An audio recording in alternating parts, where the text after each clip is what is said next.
For today's video we're going to take a look at a Super Ozeck II 28mm f2.8 camera lens made in Japan probably in the early 1980s.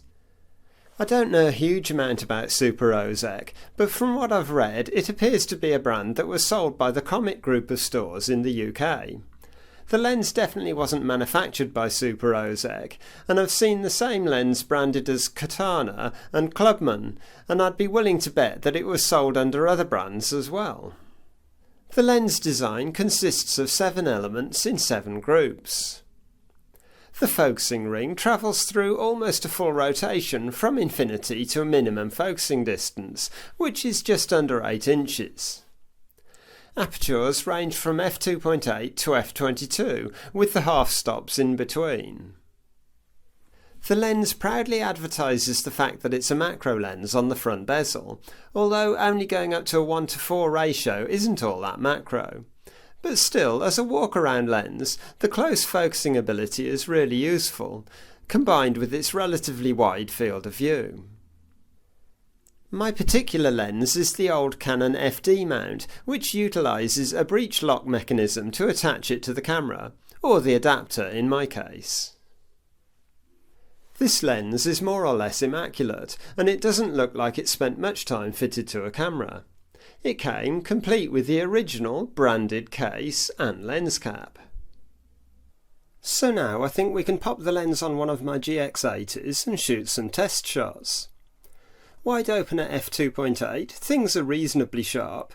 There's a little bit of hazy ghosting or flare, and a bit of softness out towards the edges, but it's nothing terrible. At f4, most of that haziness has disappeared, but if anything the lack of corner sharpness is slightly more noticeable because the haziness has gone. By f5.6 the centre of the image is nice and sharp, as you can see when I crop in a little, but there's still a little bit of softness out towards the edges. At f8 sharpness is good right across the image, as you might expect.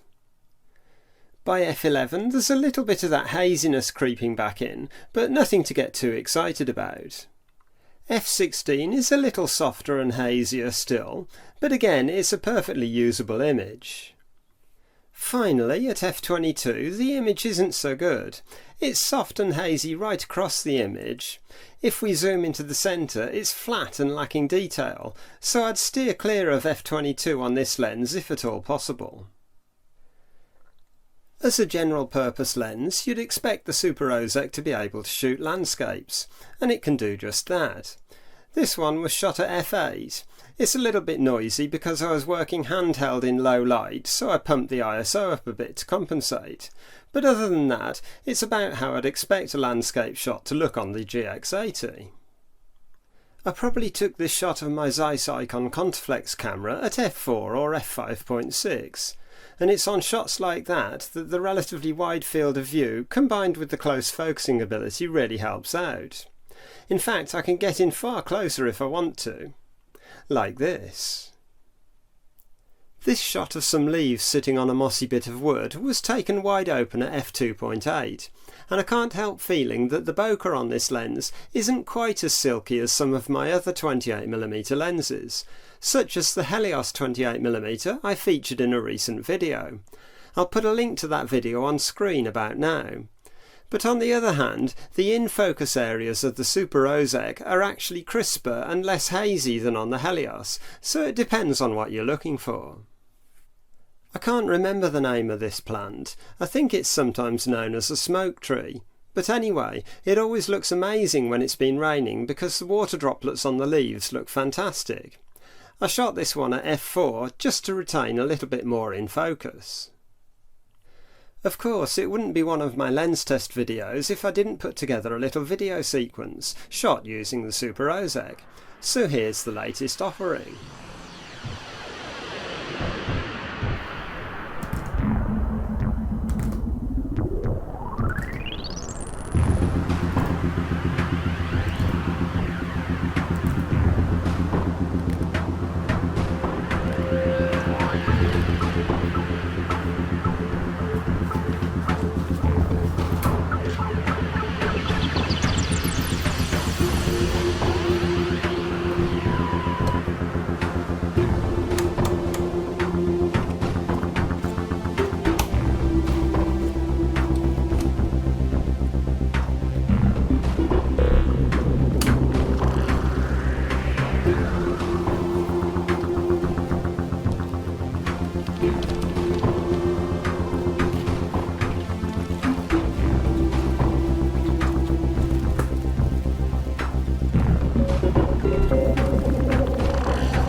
For a final test, I'm going to compare the bokeh using 3 of my vintage 28mm lenses, all shot wide open, starting with the Japanese Helios, followed by my best 28mm lens, the Auto Super Paragon, and then the Super Ozeck II. And then finally, just for good measure, I'll put a Helios 442 onto the camera and reframe to get a similar composition to show how much better the bokeh can be when using a slightly longer focal length. The 28mm Helios is quite soft, and technically it isn't that good a lens, but I like its dreamy softness. If we crop in a bit more, there's a lot of velvety flare, and even the flower I was focusing on isn't all that sharp. But with all that, I still like the results from this lens. Moving on to the Auto Super Paragon, the flowers are much sharper, with the background tending to melt away a little more. If we again crop in a little, there's none of that flare around the flower at the point of focus, and the image generally has a better separation between the in-focus and out-of-focus areas. Finally to the Super Ozeck II, and as I suspected, the bokeh isn't as smooth as the other two lenses, which isn't necessarily a bad thing. After all, a 28mm lens wouldn't usually be your first choice for velvety bokeh shots. If we crop in a little, the flower at the point of focus is reasonably sharp, albeit with a little flare around the petals, but the background doesn't have the smoothness of the Auto Super Paragon here, or the somewhat impressionistic look of the Helios here. But of course I also took a similar shot using the Helios 442, and as you'd expect, now we have plenty of that swirly velvety bokeh, if that's your thing. Anyway, I think that will probably do for this video. If you've enjoyed watching, please like the video and subscribe to the channel, and don't forget to click on the bell icon so you get notifications when future videos are released. So thanks for watching, and I'll see you in a future video.